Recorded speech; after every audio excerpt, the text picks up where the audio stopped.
SSC 26 batch, কি অবস্থা তোমাদের? তোমাদের তো অনেক শর্ট সিলেবাস করে দিছে এবার, তো বিন্দাস লাইভ চলতেছে। তো কেমিস্ট্রি ঠিক শর্ট সিলেবাসের মধ্যে অন্যতম একটা গুরুত্বপূর্ণ চ্যাপ্টার কিন্তু তোমাদের দিয়ে দিছে, সেটা হচ্ছে চ্যাপ্টার 5। তো চ্যাপ্টার 5 আমাদের বোর্ড পরীক্ষার জন্য কিন্তু খুবই গুরুত্বপূর্ণ একটা টপিক, বা যেই টপিক থেকে বা যেই চ্যাপ্টার থেকে সব সময় প্রতি বছর একটা না একটা বা দুইটা কোশ্চেন থাকেই বোর্ড পরীক্ষায়। যেহেতু তোমাদের শর্ট সিলেবাস, সেহেতু তোমাদের চ্যাপ্টার 5-এর গুরুত্ব আরও বেড়ে গেছে। চ্যাপ্টার 5-এ আজকে আমি কি কি কোশ্চেন আছে বা কি কি কোশ্চেন তৈরি করা যায় সেই জিনিসগুলো তো দেখাবই, সাথে চ্যাপ্টার 5-এর বেসিক থেকে শুরু করে একদম অ্যাডভান্স পর্যন্ত সব কিছু দেখানোর চেষ্টা করবো ইনশাল্লাহ। তো চ্যাপ্টার 5-এ আজকে আমরা কি কি জিনিস দেখবো সেটা প্রথমে হচ্ছে তোমাদের একটু জানাই রাখি। চ্যাপ্টার 5-এর আজকে আমরা প্রথমেই দেখবো হচ্ছে যোজনীয় যোজ্যতা ইলেকট্রন জিনিসগুলা কি, বা পরীক্ষায় খুব কমনলি আসে যে যোজনীয় যোজ্যতা ইলেকট্রনের মধ্যে পার্থক্য কি, যে জিনিসটা পরীক্ষায় 2 মার্কের জন্য। যেহেতু এবার তোমাদের শর্ট সিলেবাসে কিন্তু আরও একটা জিনিস অন্তর্ভুক্ত করছে তোমাদের পরীক্ষার প্যাটার্নে, সেটা হচ্ছে গিয়ে 2 মার্কের ছোট ছোট কোশ্চেন কিন্তু অ্যান্সার করা লাগবে 5টা, যেখানে থাকবে 10 মার্ক। সেহেতু আমরা তো আগে সৃজনশীলের ক আর ক্ষয়ের জন্য পড়তাম শুধু, এখন এক্সট্রা করেও আমাদেরকে পড়া লাগবে 2 মার্কের জন্য। তো সেরকম একটা কোশ্চেন, যোজনীয় যোজ্যতা ইলেকট্রনের মধ্যে পার্থক্য কি। তো পার্থক্য পারতে হলে আগে আমাকে জানতে হবে যোজনীয় যোজ্যতা ইলেকট্রন জিনিসটা কি। তারপরে আলোচনা করব, এই চ্যাপ্টারের নামই ছিল রাসায়নিক বন্ধন। তো বন্ধন কিভাবে গঠিত হয়। বন্ধন 3 ধরনের আছে, একটা হচ্ছে আয়নিক বন্ধন, সমযোজী বন্ধন, আর একটা হচ্ছে ধাতব বন্ধন। এখন আয়নিক বন্ধন কিভাবে গঠিত হয়, বা কোন কোনগুলা আয়নিক বন্ধন, কোনগুলাকে আমি বলবো আয়নিক বন্ধন, বা কোনগুলাকে আমি বলবো সমযোজী বন্ধন, এই জিনিসগুলা নিয়ে আজকে আলোচনা করবো, বা ধাতব বন্ধন কোনগুলা। ঠিক আছে। এবং সর্বশেষলি হচ্ছে বোর্ড পরীক্ষায় আসা বিভিন্ন গুরুত্বপূর্ণ কোশ্চেনগুলা ইনশাল্লাহ দেখানোর চেষ্টা করবো এই চ্যাপ্টারে। প্রথমে হচ্ছে আমরা একদম বেসিকে চলে যাই, যে যোজনী বলতে হচ্ছে আমরা কি বুঝি। আচ্ছা, এখন প্রথমে যেটা শিখবো সেটা হচ্ছে যোজ্যতা ইলেকট্রন। যোজ্যতা ইলেকট্রন জিনিসটা কি। আচ্ছা, এই চ্যাপ্টার পড়ার আগে আমি ধরে নিচ্ছি তোমাদের চ্যাপ্টার 3 আর 4-এর বেসিক মোটামুটি ক্লিয়ার। চ্যাপ্টার 3 আর 4-এর পারলেই কিন্তু আমি চ্যাপ্টার 5-এর অনেক কিছু বুঝতে পারবো। কিন্তু চ্যাপ্টার 3 আর 4 যদি পড়া না হয়, তাহলে ভাইয়া প্লিজ চ্যাপ্টার 5-এ যাও না, আগে চ্যাপ্টার 3 আর 4 ক্লিয়ার করে আসো। আর চ্যাপ্টার 3 আর 4-এর ভিতরে আছে কি খুবই গুরুত্বপূর্ণ একটা জিনিস, সেটা হচ্ছে ইলেকট্রন বিন্যাস। সেটা নিয়ে কিন্তু আমি আজকে কথা বলবো না। তো যোজ্যতা ইলেকট্রন জিনিসটা কি সেটা বুঝতে হলে আমাকে ইলেকট্রন বিন্যাসটা জানতে হবে। কথার কথা, সোডিয়াম, সোডিয়ামের ইলেকট্রন বিন্যাসটা যদি আমি করি, সেটা হচ্ছে 1s2, 2s2, 2p6, 3s2, 3s2 not 3s1, কারণ 11টা তো হয়ে গেল। আচ্ছা, এখন দেখো সোডিয়ামের সর্বশেষ শক্তি স্তর কোনটা, এই যে 3 না, সর্বশেষ শক্তি স্তর কিন্তু 3। এই 3-তে কয়টা ইলেকট্রন গেছে, এই 3-তে গেছে মাত্র একটা ইলেকট্রন। একটা ইলেকট্রন, একটা ইলেকট্রন। এই নাম্বারটাই হচ্ছে কি আমার যোজ্যতা ইলেকট্রন।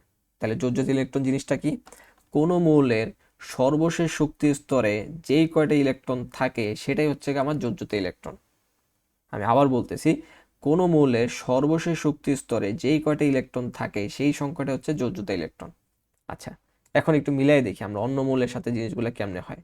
যদি আমরা অ্যালুমিনিয়ামের কথা চিন্তা করি, অ্যালুমিনিয়াম 13, এটা ইলেকট্রন বিন্যাস যদি করি 1s2, 2s2, 2p6, 3s2, তাহলে কয়টা হলো আমাদের, এই যে 2 2 4 আর 6 10 12, আমাদের আরেকটা লাগবে 3sp, একটা যাবে এখানে।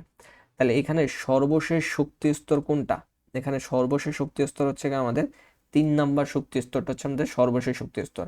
এখানে ইলেকট্রন মোট কয়টা গেছে, 2টা আর একটা। তার মানে এই অ্যালুমিনিয়ামের যোজ্যতা ইলেকট্রন হচ্ছে 3। কারণ আমি আগেই বলে আসছিলাম, কোনো মৌলের সর্বশেষ শক্তি স্তরে যেই কয়টা ইলেকট্রন থাকবে, যেই কয়টা ইলেকট্রন থাকবে তাকেই বলা হবে যোজ্যতা ইলেকট্রন। তার মানে এই অ্যালুমিনিয়ামের যোজ্যতা ইলেকট্রন কত? যোজ্যতা ইলেকট্রন হচ্ছে গা 3। 3 আমি মনে হয় বুঝাইতে পারছি। এখন তাহলে তোমরা একটু নিজেরা একটা করার প্র্যাকটিস করো। যেমন আমি কিছু কিছু দিয়ে দিচ্ছি। ধরো আয়রন, আয়রনের যদি ধরা হয় 26, এটা ইলেকট্রোবিন্যাস করে আয়রনের যোজ্যতা ইলেকট্রন কত সেটা বের করবা। তারপরে ক্লোরিন, ক্লোরিন হচ্ছে 17, এটা ইলেকট্রোবিন্যাস করে যোজ্যতা ইলেকট্রন বের করবা। জিনিসটা খুবই সিম্পল। কোনো মৌলের সর্বশেষ শক্তি স্তরে যে কয়টা ইলেকট্রন থাকবে সেটাই হচ্ছে যোজ্যতা ইলেকট্রন। আচ্ছা, এখন আমরা যদি যোজনী নিয়ে একটু কথা বলি। আমরা এতক্ষণ যেটা পড়ছি সেটা হচ্ছে যোজ্যতা ইলেকট্রন। এখন যেটা পড়বো সেটা হচ্ছে যোজনী। যোজনী, আচ্ছা, যোজনীটা বোঝার জন্য আমাদের একটা থিওরি খুব ভালোভাবে জানা লাগবে, বন্ধনগুলা কিভাবে কাজ করে। আচ্ছা, একটা কমন জিনিস আছে যে প্রত্যেকটা মৌলই সর্বশেষ শক্তি স্তরে 8টা ইলেকট্রন রাখতে চায়। এটা হচ্ছে আমাদের মৌলগুলা ধর্মের ভিতরে পড়ে যায় যে প্রত্যেকটা মৌলই তাদের সর্বশেষ শক্তি স্তরে 8টা ইলেকট্রন রাখতে চায়, বা গ্রুপ নাম্বার যে 18 মৌলগুলো আছে না, নিষ্ক্রিয় মৌলগুলো আছে, সেটার মতো হইতে চায় আর কি। যে কনসেপ্টটা কিন্তু চ্যাপ্টার 4-এর, ঠিক আছে? এই কারণে চ্যাপ্টার 4টা ভালোভাবে পড়তে হবে, ঠিক আছে? তো প্রত্যেকটা মৌলের সর্বশেষ শক্তি স্তরে 8টা ইলেকট্রন রাখতে চায়। এখন যদি কারো 8টা কম থাকে, সে তাহলে কি করবে? আরেকজন থেকে ধার করবে। জিনিসটা সিম্পল, আমার 8টা কম আছে, আমার 8টা লাগবে, আমি কি করব? আরেকজনের থেকে ধার করব। সিমিলারলি কারো 8টার বেশি হয়ে গেছে, 8টার থেকে 9 হয়ে গেছে, 9 হইলেও সে স্থিতিশীল না, তাকে কি করতে হবে? ওই একটা ইলেকট্রন সে কি করে দিবে? আরেকজনকে দিয়ে দিবে। অর্থাৎ বেশিও হওয়া যাবে না, কমও হওয়া যাবে না। বেশি হইলেও ওই মৌলের সমস্যা, কম হইলেও ওই মৌলের সমস্যা। এই কারণে আমাদের প্রত্যেকটা মৌলের সর্বশেষ শক্তি স্তর 8টা ইলেকট্রন রাখতে চায়। এখন আমি যদি সোডিয়াম দিয়ে দেখাই, সোডিয়াম হচ্ছে 11, একটু আগে ইলেকট্রন বিন্যাস করছি, আবার করতেছি। সোডিয়ামের 1s2, 2s2, 2p6, 3s1। এখন এই সোডিয়ামের সর্বশেষ শক্তি স্তরে কয়টা ইলেকট্রন আছে? একটা ইলেকট্রন আছে, মাত্র একটা ইলেকট্রন আছে। এখন একটা ইলেকট্রন আছে, সেটা কি? যোজ্যতা ইলেকট্রন, যোজনী না কিন্তু। এখন এই সোডিয়ামটার আমি একটু আগে একটা কথা বলছিলাম যে প্রত্যেকটা মৌলের সর্বশেষ শক্তি স্তরে 8টা ইলেকট্রন রাখতে চায়। এখন সর্বশেষ শক্তি স্তরে কি সোডিয়ামের 8টা আছে? নাই, আছে মাত্র একটা। তার মানে ওর আরো কয়টা দরকার? আরো 7টা দরকার। এখন চিন্তা করো ভাইয়া, তোমার কাছে কেউ আইসা যদি বলে যে ভাই 1 লাখ টাকা ধার দাও বা ধার দেন, সেটা কি তুমি দিতে পারবা? অনেক পরিমাণ টাকা, 1 লাখ টাকা ধার চাইতে আসছে, এটা তো কখনোই সম্ভব না আর কি, 1 লাখ টাকা ধার দেওয়া আর কি। সিমিলারলি এখন ও যদি কারো কাছে যায় বলে যে আমাকে 7টা ইলেকট্রন দাও, কেউ ওকে দিবে না। এই জন্য সোডিয়াম কি করছে? নিজে থেকে এই একটা ইলেকট্রন ও অন্য কাউকে দিয়ে দেয়। তার মানে সোডিয়াম কি করে? একটা ইলেকট্রন ত্যাগ করে সব সময়, যে সর্বশেষ শক্তি স্তরে ইলেকট্রনটা ওই অন্য কাউকে দিয়ে দেয়। ও হচ্ছে ত্যাগ করে, ত্যাগ করে। আর যারা ইলেকট্রন ত্যাগ করে তারাই কি হয়? তারাই হয় হচ্ছে ধাতু। যারা ইলেকট্রন ত্যাগ করে তারাই হয় হচ্ছে ধাতু। আচ্ছা, সেটা অন্য বিষয়। তো সোডিয়াম কি করতেছে? একটা ইলেকট্রন ত্যাগ করে দিছে। তাইলে ওর যদি 3s1 থেকে একটা ইলেকট্রন ত্যাগ করে দেয়, তাহলে 3s1 এর কোনো অস্তিত্ব নাই। তাইলে ওর সর্বশেষ শক্তি স্তর হয়ে গেল কোনটা? এই যে 2। এবং 2তে যায় দেখো 2টা আছে, 6টা আছে, তাহলে সর্বশেষ শক্তি স্তরে কয়টা ইলেকট্রন হইলো ওর? 8টা হইলো। ঠিক আছে, তাহলে আমার থিওরির সাথে মিললো যে প্রত্যেকটা মৌলের সর্বশেষ শক্তি স্তরে কয়টা ইলেকট্রন রাখতে চায়? 8টা ইলেকট্রন রাখতে চায়।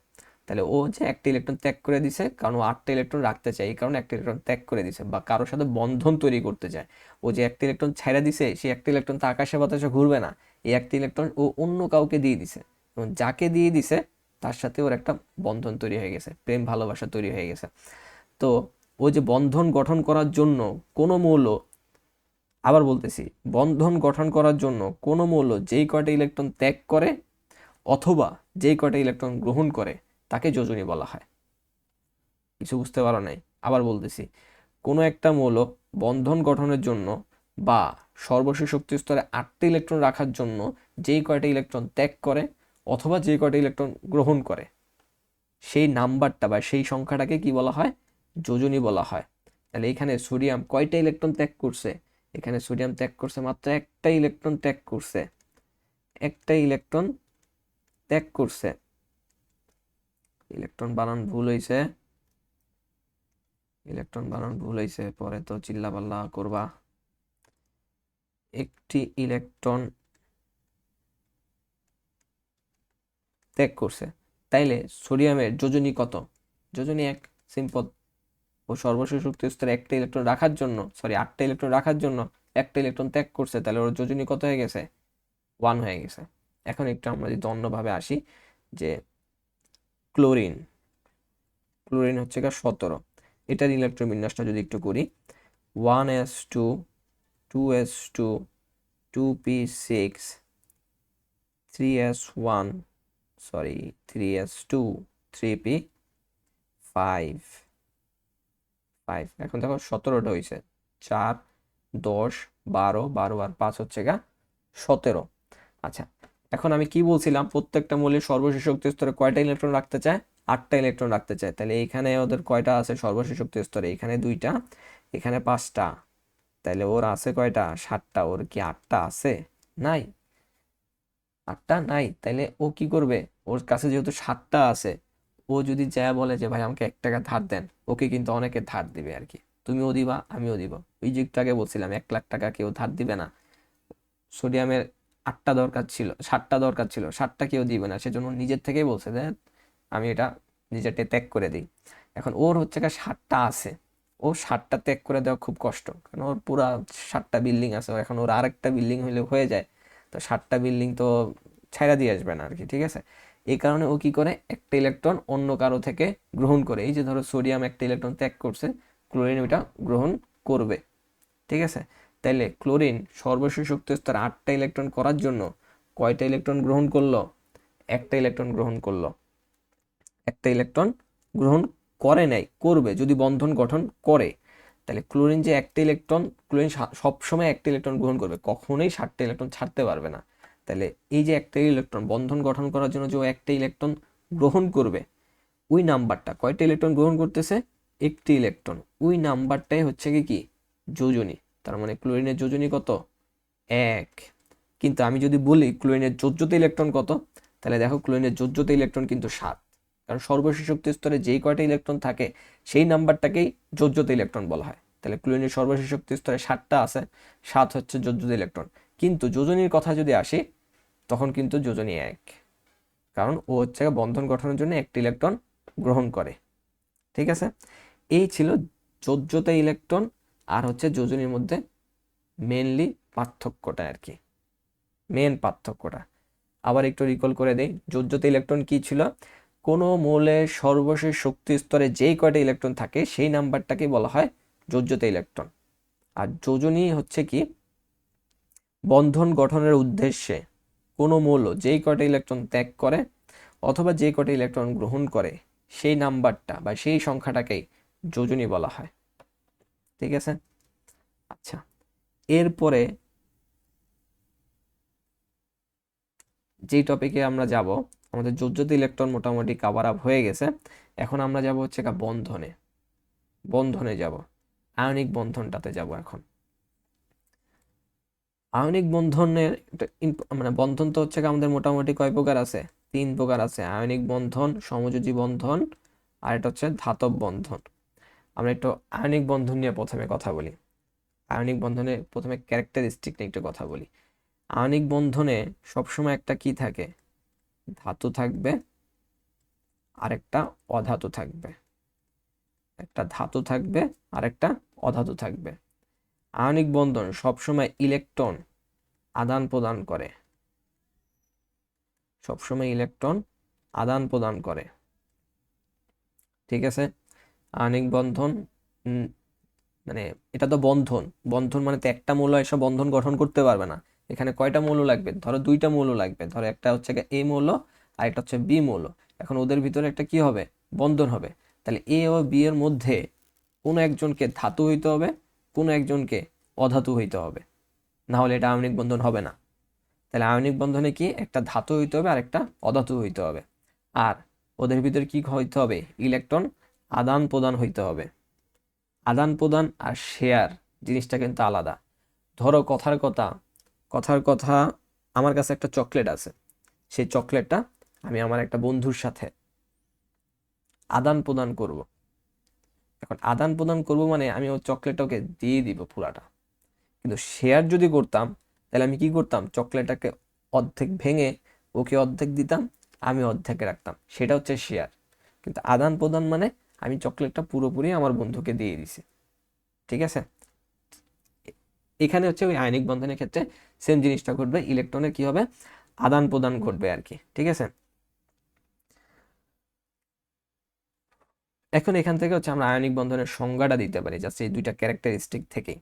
ঠিক আছে, কিভাবে বলা যায়, বন্ধন গঠনের উদ্দেশ্যে ধাতু অধাতু ইলেকট্রন আদান প্রদানের মাধ্যমে যে বন্ধন গঠন করে তাকে আয়নিক বন্ধন বলা হয়।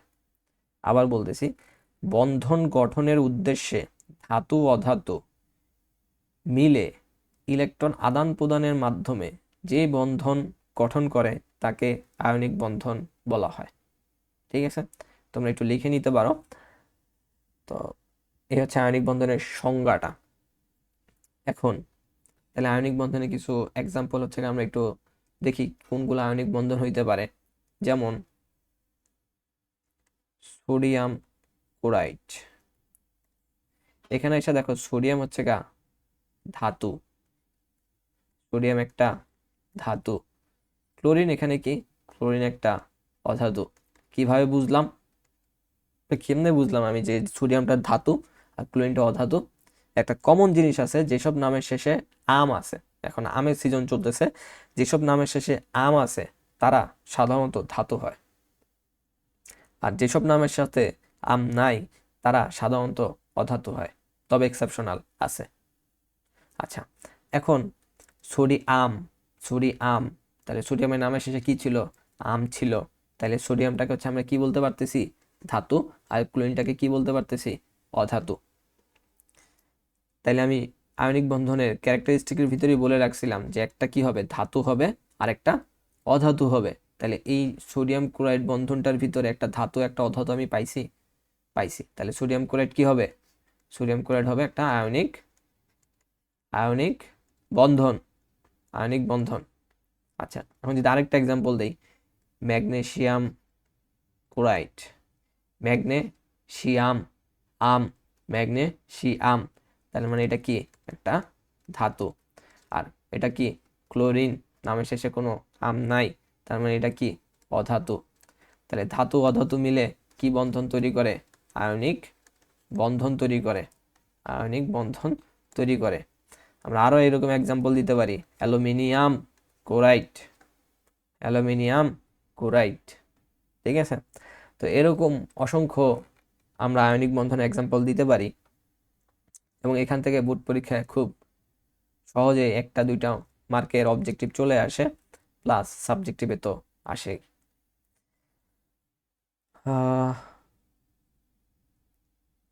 এখন হচ্ছে আমাদের এতটুকু পর্যন্ত কারো কোনো সমস্যা আছে কিনা সেটা হচ্ছে জানতে হবে। এতটুকু পর্যন্ত কারো কোনো সমস্যা আছে কিনা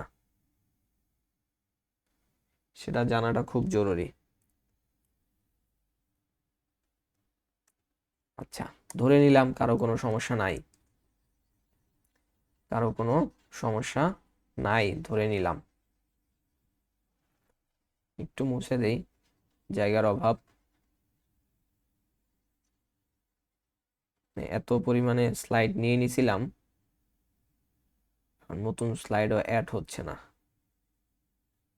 তাও চেষ্টা করতেছি, দেখা যাক। আচ্ছা,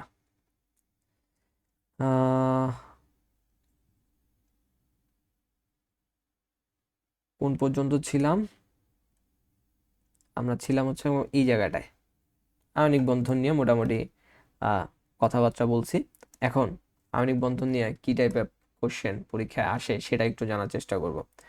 ধরো তোমাকে একটা মোলের কথা বলে দিছে যে সোডিয়াম ক্লোরাইড কি ধরনের বন্ধন বন্ধন গঠন করে, সোডিয়াম ক্লোরাইড কি ধরনের বন্ধন গঠন করে চিত্র সহ বা সমীকরণ সহ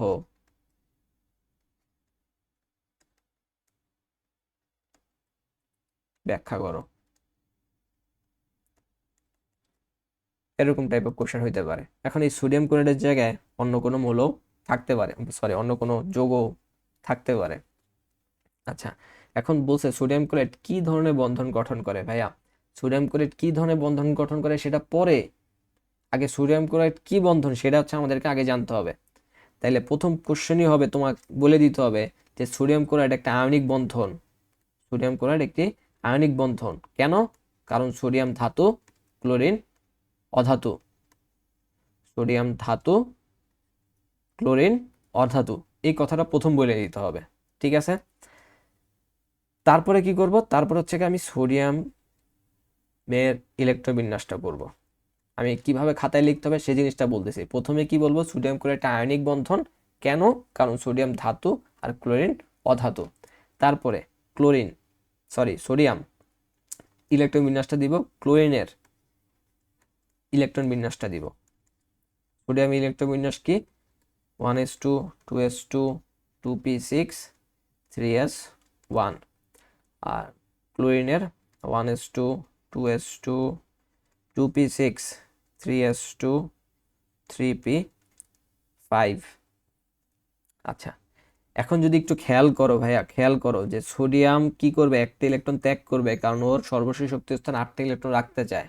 আবার ক্লোরিন কি করতেছে? ক্লোরিনের সর্বশেষ শক্তি স্তরে 7টা আছে, তার মানে ওর আরেকটা ইলেকট্রন চায়। তার মানে কি সহজেই বুঝতে পারতেছি, সোডিয়াম একটা ইলেকট্রন ছাড়বে আর ওই ইলেকট্রনটা কে গ্রহণ করবে? ক্লোরিন গ্রহণ করবে।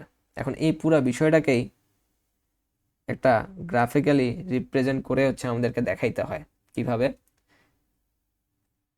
সোডিয়াম কি করতেছে? সোডিয়াম একটা ইলেকট্রন ত্যাগ করে দিচ্ছে। এই যে মাইনাস দ্বারা আমি বুঝাইছি একটা ইলেকট্রন ত্যাগ করে দিছে। কোনো মৌল যখন ইলেকট্রন ত্যাগ করে দেয় তখন সোডিয়াম প্লাস হয়ে যায়, সেটার উপরে একটা প্লাস চিহ্ন চলে আসে। প্লাস চিহ্ন মানে ওই মৌলটা, ওই যৌগটা কি করছে? কোনো সরি ওই মৌলটা সরি ওই মৌলটা ইলেকট্রন ত্যাগ করছে। কোনো মৌলের উপরে যদি প্লাস সাইন থাকে বুঝতে হবে ওই মৌলটা ইলেকট্রন ত্যাগ করছে। এখন যদি +2 থাকতো তাহলে বুঝতাম সোডিয়ামটা 2টা ইলেকট্রন ত্যাগ করছে। তাহলে এখানে সোডিয়াম কি করতেছে? একটা ইলেকট্রন ত্যাগ করতেছে, সে কারণে sodium minus electron, sodium plus হয়ে গেল। এখন ক্লোরিন কি করবে? ক্লোরিন ওই ইলেকট্রনটা গ্রহণ করলো। আর কোনো মৌল যখন ইলেকট্রন গ্রহণ করে সে হয়ে যায় মাইনাস, কারণ ঋণই হয়ে গেছে। ঋণ হয়ে গেলে মাইনাস না? ধরো আমি তোমার থেকে 500 টাকা ধার নিলাম, এখন তো আমি ঋণী, আমি মাইনাস আছি, নেগেটিভে আছি, তাই না? আমাকে তো 500 টাকা শোধ করতে হবে, আমি নেগেটিভে আছি, আমার তো টাকা একদম জিরোতে চলে গেছিল গা। জিরো থেকে আমি আরো -500-তে গেছি আরেকজনের থেকে ধার কইরা। জিনিসটা হচ্ছে ঠিক সেরকম। ক্লোরিন একটা ইলেকট্রন গ্রহণ করার পরে ক্লোরিন মাইনাস হয়ে গেছে। এখন জাস্ট এই যে প্লাস, এই যে মাইনাস কাটা চলে যাবে। তাহলে এই পাশে থাকবে হচ্ছে সোডিয়াম প্লাস ক্লোরিন। ক্লোরিন এখানে হচ্ছে সোডিয়াম প্লাস ক্লোরিন মাইনাস। এটা একটা জারণ বিজারণ টাইপ অফ বিক্রিয়া চিত্রের মতো হয়ে গেছে, মানে জারণ বিজারণ টাইপ অফ সমীকরণ হয়ে গেছে। জারণ বিজারণে যাচ্ছি না, সেটা চ্যাপ্টার 6 পড়ানোর সময় তোমাদেরকে দেখাই দিব। তো এটা হচ্ছে সমীকরণ। দেখো কোশ্চেন লেখার সময় আমি কিন্তু বলছিলাম যে সোডিয়াম ক্লোরাইড কি ধরনের বন্ধন গঠন করে চিত্র সহ। চিত্র তো এখনো যায়নি, কিন্তু সমীকরণ সহ সমীকরণ কিন্তু দেখাই দিছি। সমীকরণ আমি দেখাই দিছি। তার মানে সোডিয়াম একটা ইলেকট্রন ত্যাগ করতেছে, সোডিয়াম প্লাস হইল। ক্লোরিন ওই একটা ইলেকট্রন গ্রহণ করে ক্লোরিন মাইনাস হয়েছে। তারপর আমি লিখে ফেলছি। এটা হচ্ছে কি আমাদের সমীকরণটা। এখন চিত্রটা কিভাবে আসতে পারে বা চিত্রটা কিভাবে আঁকবো? চিত্রটা আঁকার জন্য আমরা সোডিয়ামের চিত্রটা আঁকি একটু। সোডিয়ামের এটা হচ্ছে প্রথম শক্তি স্তর, এটা হচ্ছে গিয়া দ্বিতীয় শক্তি স্তর, এটা হচ্ছে গিয়া তৃতীয় শক্তি স্তর। সোডিয়ামের প্রথম শক্তি স্তরে কয়টা ইলেকট্রন থাকে? এই যে ইলেকট্রন বিন্যাস আমরা করছি এখানে প্রথম শক্তি স্তরে 2টা থাকে, দ্বিতীয় শক্তি স্তরে 8টা থাকে, তৃতীয় শক্তি স্তরে 1টা থাকে। এভাবে জাস্ট আমরা বসাই দিব যে প্রথম শক্তি স্তরে 2টা থাকে, দ্বিতীয় শক্তি স্তরে 8টা থাকে, 1 2 3 4 5 6 7 8, আর তৃতীয় শক্তি স্তরে থাকে মাত্র 1টা। ঠিক আছে। আচ্ছা, এরপরে ক্লোরিন, আচ্ছা ক্লোরিন, ক্লোরিন এটা প্রথম শক্তি স্তর, এটা দ্বিতীয় শক্তি স্তর, এটা তৃতীয় শক্তি স্তর। তাহলে ক্লোরিনেরও প্রথম শক্তি স্তরে কয়টা ইলেকট্রন থাকে? 2টা ইলেকট্রন। দ্বিতীয় শক্তি স্তরে 8টা ইলেকট্রন, 1 2 3 4 5 6 7 8। তৃতীয় শক্তি স্তরে থাকে 7টা, 1 2 3 4 5 6, এই হচ্ছে 7 7। এই দুইটা চিত্র হচ্ছে আমাদেরকে এভাবে আঁকতে হবে। আঁকার পরে জাস্ট এভাবে একটা অ্যারো সাইন দিয়ে, এভাবে একটা অ্যারো সাইন দিয়ে, এভাবে একটা তীর চিহ্ন দিয়ে দিব। এটা দ্বারা বোঝাচ্ছি সোডিয়ামটা কি করছে, একটা ইলেকট্রন ক্লোরিনকে দিয়ে দিছে। এখন এখানে প্লাস চিহ্ন দিতে পারো, সোডিয়ামটা একটা ইলেকট্রন। এখন একটা ইলেকট্রন দেওয়ার পরে ঘটনাটা কি হয়েছে, দেওয়ার পরে সোডিয়ামের আমি জাস্ট সর্বশেষ শক্তি স্তরটা আঁকতেছি সোডিয়ামের। তাহলে দেওয়ার পরে কি হয়েছে, সোডিয়ামের দেওয়ার পরে এই তৃতীয় শক্তি স্তর কিন্তু ভ্যানিশ হয়ে গেছে, একটা ইলেকট্রন অন্যকে দিয়ে দিছে। তাহলে তৃতীয় শক্তি স্তরে কি আর কোনো মৌল আছে, সরি আর কোনো ইলেকট্রন আছে? নাই। তার মানে ওর তৃতীয় শক্তি স্তর নাই, তখন ওর সর্বশেষ শক্তি স্তর কোনটা হয়ে গেল, 2 নাম্বারটা। তাহলে সোডিয়াম হয়ে যাবে 1 2 3 4 5 6 7 8, আর এটা হবে প্রথম শক্তি স্তর যেখানে থাকবে 1টা 2টা। আমি কি বুঝাইতে পারছি? কারণ সোডিয়াম একটা ইলেকট্রন ওকে দিয়ে দিয়েছে, দেওয়ার পরে তৃতীয় শক্তি স্তরে তো কেউ নাই, তাহলে কি হবে, তৃতীয় শক্তি স্তর ভ্যানিশ হয়ে যাবে। তাহলে দ্বিতীয় শক্তি স্তরটাই ওর কি হয়ে যাবে, সর্বশেষ শক্তি স্তর হয়ে যাবে। এটা ইকুয়াল সাইন দেওয়ার পরে আমি আঁকবো। তারপরে আমি কি করব, সোডিয়ামটা ও যে একটা ইলেকট্রন ওকে দিছে, দেওয়ার পরে এই একটা ইলেকট্রন এখানে চলে আসবে না, এখানে চলে আসবে একটা ইলেকট্রন। এখানে চলে আসলে ক্লোরিনের সর্বশেষ শক্তি স্তরে কয়টা ইলেকট্রন হয়ে গেল, এখন ক্লোরিনের সর্বশেষ শক্তি স্তরে 8টা ইলেকট্রন হয়ে গেল। সোডিয়াম একটা দিয়ে দিছে, দিয়ে দেওয়ার পরে সোডিয়ামের সর্বশেষ শক্তি স্তরে 8টা হইল, ক্লোরিনেরও সর্বশেষ শক্তি স্তরে 8টা হইল। তাহলে দুজনেই স্থিতিশীল এবং দুজন মিলে কি তৈরি করে ফেললো, একটা আয়নিক বন্ধন তৈরি করে ফেললো। আচ্ছা, এই জিনিসটা এখানে দিব না আর কি, এখানে জাস্ট অ্যারো সাইনটা দিয়ে দেখাই দিব, অ্যারো সাইনটা দিয়ে জাস্ট দেখাই দিব, কিন্তু এই ইলেকট্রনটা দিব না। ইলেকট্রনটা তাহলে কোথায় দিব, ইলেকট্রনটা দিব এই যে সোডিয়ামটা লিখছি, তারপর হচ্ছে প্লাস দিয়ে হচ্ছে হয়তো ক্লোরিনের ফুল চিত্রটা হচ্ছে আমি আঁকবো, 1 2 3 প্রথমে 2টা দিলাম, দ্বিতীয় শক্তি স্তরে 8টা আছে, তৃতীয় শক্তি স্তরে কয়টা হইলো, এখন একটা ইলেকট্রন পেয়ে তৃতীয় শক্তি স্তরে এখন ওর 8টা হয়ে গেল। এই হচ্ছে মূলত চিত্রটা, আয়নিক বন্ধনের চিত্র, চিত্র আয়নিক বন্ধনের। ঠিক আছে, বুঝাইতে পারছি? তাহলে আমাদের 3টা জিনিস মূলত লাগতেছে যে আয়নিক বন্ধনের ক্ষেত্রে পরীক্ষা লেখার জন্য। প্রথম জিনিসটা কি, প্রথম জিনিসটা এটা যে সোডিয়াম ক্লোরাইডটা একটা আয়নিক বন্ধন সেটা আইডেন্টিফাই করা। তারপরে যে মৌলগুলা নিয়ে এখানে কথা বলা হয়েছে সোডিয়াম ক্লোরাইড বা অন্য কোথাও অন্য কোনো মৌল থাকলে সেই মৌলগুলার ইলেকট্রবিন্যাস করা।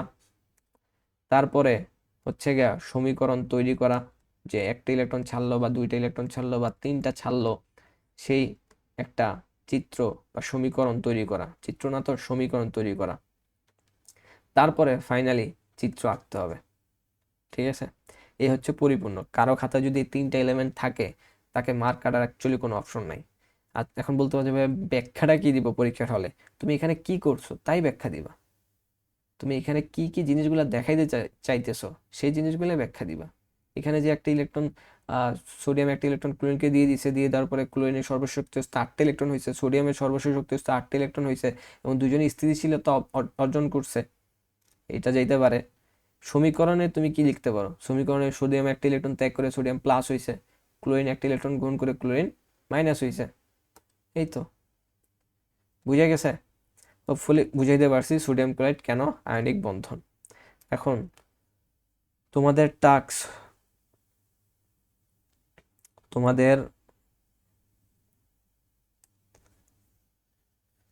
তোমাদের একটা কাজ আছে, সেটা হচ্ছে গিয়া ম্যাগনেসিয়াম ক্লোরাইড একটা আয়নিক বন্ধন, নো ডাউট, কারণ ম্যাগনেসিয়াম একটা ধাতু, ক্লোরিন একটা অধাতু। এখন ম্যাগনেসিয়াম ক্লোরাইড কেন আয়নিক বন্ধন, সেটা হচ্ছে তোমাদেরকে ব্যাখ্যা দিতে হবে। কেন আয়নিক বন্ধন? এটা ধাতু আর এটা অধাতু, এটা একটা কারণ আয়নিক বন্ধন হওয়ার। আরেকটা বলছিলাম ইলেকট্রন আদান প্রদান করে, আদান প্রদান করে। সেই জিনিসগুলো হচ্ছে আমি কিসে দেখাইছিলাম, সমীকরণে দেখাইছিলাম। প্রদান লেখাটা আসে নাই, আদান প্রদান করে সমীকরণে দেখাইছিলাম, চিত্রের মাধ্যমে দেখাইছিলাম। এই জিনিসগুলো তোমরা ম্যাগনেসিয়াম ক্লোরাইডের ক্ষেত্রে অ্যাপ্লাই করবা। ম্যাগনেসিয়াম ক্লোরাইডের ক্ষেত্রে সমীকরণ কিভাবে তৈরি করা যায়, চিত্র কিভাবে আঁকা যায়, সেই জিনিসগুলা তোমরা প্র্যাকটিস করবা।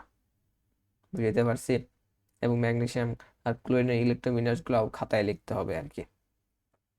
আচ্ছা, এখন আমরা যে বিষয়টা নিয়ে কথা বলবো সেটা হচ্ছে সমযোজী বন্ধন। আয়নিক বন্ধন নিয়ে যদি তা ফার্দার আর কোনো সমস্যা থাকে, feel free to knock me, চেষ্টা করব।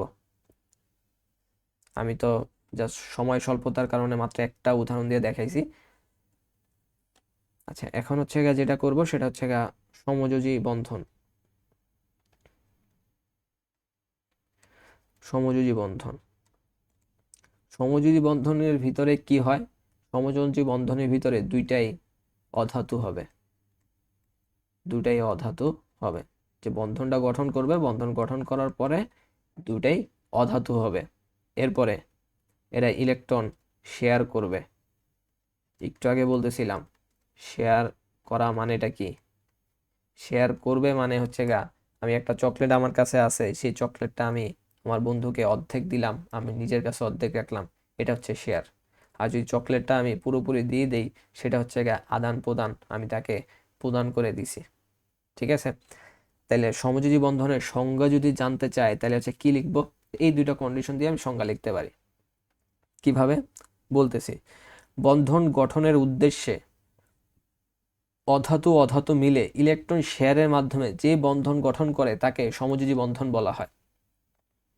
আবার বলতেছি, বন্ধন গঠনের উদ্দেশ্যে অধাতু অধাতু মিলে ইলেকট্রন শেয়ারের মাধ্যমে যে বন্ধন গঠন করে তাকে সমযোজী বন্ধন বলা হয়। তোমরা এটা একটু লিখে নিবা যে সমযোজী বন্ধন কাকে বলে, পরীক্ষা 1 মার্কের জন্য আসতে পারে। আচ্ছা, এখন একটা কোশ্চেন যদি তোমাদেরকে দেই, তোমাদেরকে না, মানে এটা দিয়ে বুঝাবো। PCl3 ফসফরাস ক্লোরাইড কোন ধরনের বন্ধন? কোন ধরনের বন্ধন ব্যাখ্যা করো। ফসফরাস, নামের শেষে আম আছে, ফসফরাস, আম নাই। ক্লোরিন, নামের শেষে আম আছে, নাই। তার মানে দুটাই কি অধাতু, দুটাই হচ্ছে আমাদের অধাতু। তাহলে অধাতু আর অধাতু মিলে কোন বন্ধন গঠন করে, সেটা হচ্ছে সমযোজী বন্ধন। অধাতু অধাতু মিলে সমযোজী বন্ধন গঠন করে। তাহলে প্রথম প্রশ্নটার উত্তরই হবে ফসফরাস ক্লোরাইড বা PCl3 একটি সমযোজী বন্ধন, কারণ ফসফরাসও অধাতু, ক্লোরিনও অধাতু। জ্ঞানমূলক পাঠ শেষ। ঠিক আছে? এরপরে তোমাকে দেখাইতে হবে যে এটার ভিতরে যে ইলেকট্রন শেয়ারের মাধ্যমে গঠন করে, ইলেকট্রনটা শেয়ার অ্যাকচুয়ালি কিভাবে হয়, এবং এটা কি আকারে দেখাইতে হবে, চিত্র, চিত্র আইকে হচ্ছে আমাদেরকে দেখাইতে হবে। তাহলে আমি PCl3 যে কিভাবে ইলেকট্রন শেয়ার করে এবং শেয়ার করার মাধ্যমে ওদের সর্বশেষ শক্তি স্তরে 8টা ইলেকট্রন পরিপূর্ণ করে, সেই জিনিসটা একটু দেখাই। ফসফরাসের ইলেকট্রন বিন্যাসটা একটু লিখতেছি। ফসফরাস হচ্ছে 15, এর ইলেকট্রন বিন্যাস 1s2 2s2 2p6 3s2 3p, 10 হয়েছে, 12 হয়েছে, এই পাশে থাকবে শুধু 3। ক্লোরিনের ইলেকট্রন বিন্যাস, ক্লোরিন হচ্ছে 17, 1s2 2s2 2p6 3s2 3p5, এটা হচ্ছে ক্লোরিন। Phosphorus, chlorine. আচ্ছা, এখন ওরা অ্যাকচুয়ালি কিভাবে ইলেকট্রনটা শেয়ার করে, আমি যদি একটু খেয়াল করো, দেখো ওদের সর্বশেষ শক্তি স্তর মানে ফসফরাসের সর্বশেষ শক্তি স্তরে কয়টা ইলেকট্রন আছে? 2 3, মানে 5টা আছে। ক্লোরিনের সর্বশেষ শক্তি স্তরে কয়টা আছে? ক্লোরিনের সর্বশেষ শক্তি স্তরে 8টা আছে। ওদের ভিতরে অ্যাকচুয়ালি ইলেকট্রন আদান প্রদান অ্যাকচুয়ালি সম্ভব না, কারণ ক্লোরিনের দরকার একটা, ফসফরাসের দরকার 3টা। এই বেচারা না পারতেছে 3টা কারো থেকে নিতে, না পারতেছে 5টা কাউকে ছাইড়া দিতে, সেটাও সম্ভব হচ্ছে না। সেজন্য কি করবে ওরা? ইলেকট্রন শেয়ার করবে। ইলেকট্রন শেয়ার করবে। কিভাবে শেয়ার করবে? ধরো এটা হচ্ছে গা ফসফরাসের সর্বশেষ শক্তি স্তর, ফসফরাসের সর্বশেষ শক্তি স্তর। তাহলে সর্বশেষ শক্তি স্তরে কয়টা ইলেকট্রন থাকে বলছিলাম? 5টা। এই যে 5টা, সর্বশেষ শক্তি স্তরে কয়টা ইলেকট্রন? 5টা। 1 2 3 4 5, 5টা দিলাম। ঠিক আছে, ফসফরাসের সর্বশেষ শক্তি স্তরে 5টা। এখন এই লাইন বরাবর আমরা মিলায়া একটা গোল চিহ্ন দিয়ে কি আঁকবো? ক্লোরিন আঁকবো, এবং ক্লোরিনের সর্বশেষ শক্তি স্তরটাই শুধু আঁকলাম। ক্লোরিনের সর্বশেষ শক্তি স্তরটাই আঁকলাম। এখন ক্লোরিনের সর্বশেষ শক্তি স্তরে ইলেকট্রনের সর্বশেষ শক্তি স্তরে কয়টা ইলেকট্রন আছে? 7টা আছে। তাহলে এই হচ্ছে 1 2 3 4 5 6, 7 নাম্বার দিব ভাই এখানে, 7 নাম্বার দিলাম এখানে। মানে 7 নাম্বার ইলেকট্রনটা হচ্ছে কি করতেছে? শেয়ার করতেছে। আবার ফসফরাসের এই যে একটা ইলেকট্রন আছে, এই ইলেকট্রনটাও কার সাথে শেয়ার করলো? ক্লোরিনের সাথে। ক্লোরিনের 7 নাম্বার ইলেকট্রনটাও ক্লোরিন কি করলো? ফসফরাসের সাথে শেয়ার করলো। ঠিক তেমনি ভাবে এখানটাও ক্লোরিন একটা ইলেকট্রন শেয়ার করবে। চিত্র কি দেখা যাচ্ছে? এটা অন্য পেজে আঁকি ফর বেটার আন্ডারস্ট্যান্ডিং। ফসফরাসের সর্বশেষ শক্তি স্তরে ছিল হচ্ছে 2টা, সরি 5টা। এখন এই 3টা সিঙ্গেলের জায়গাতে হচ্ছে আমার কি আসবে? 3টা ক্লোরিন আসবে। 3টা ক্লোরিন আসবে। 3টা ক্লোরিন আসলো। এখন ক্লোরিনের সর্বশেষ শক্তি স্তরে কয়টা থাকতে পারে? 7টা। 1 2 3 4 5 6, এই হচ্ছে 7। 1 2 3 4 5 6, এই হচ্ছে 7। 1 2 3 4 5 6, এই হচ্ছে 7।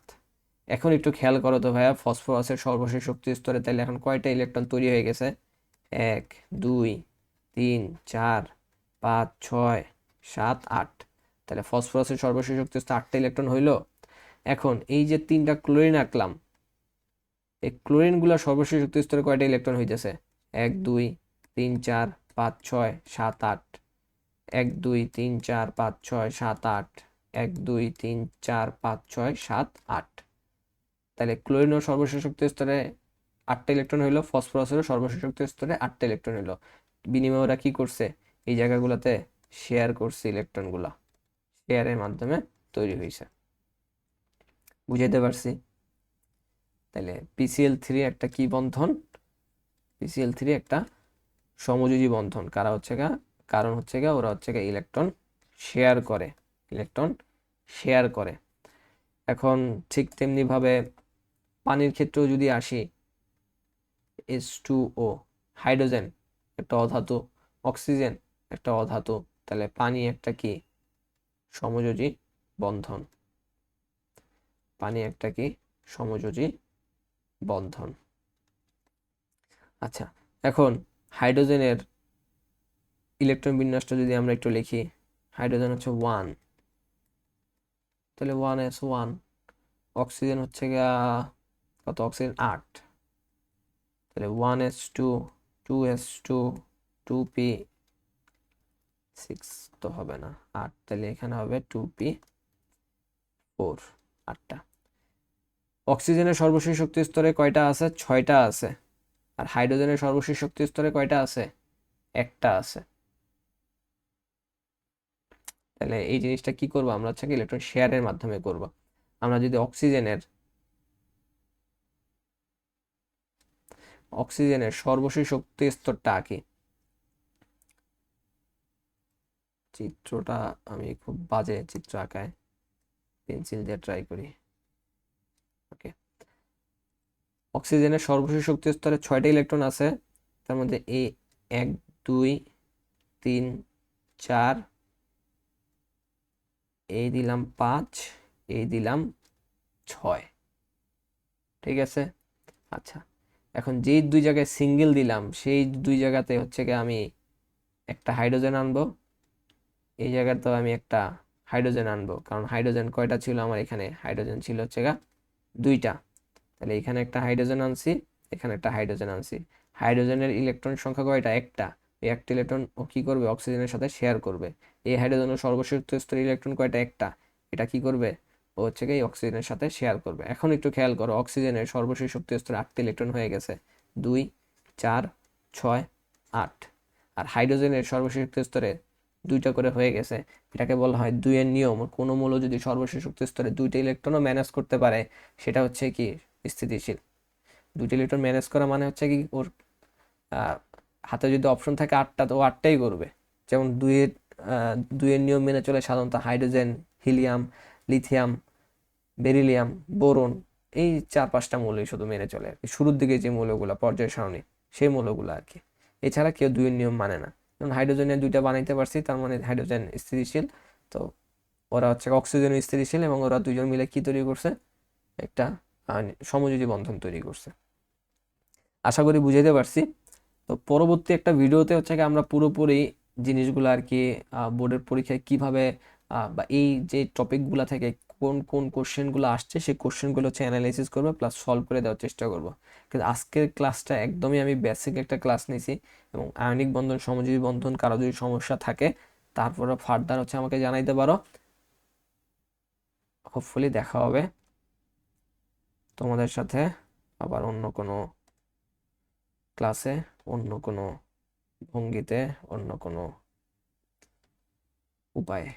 আল্লাহ হাফেজ।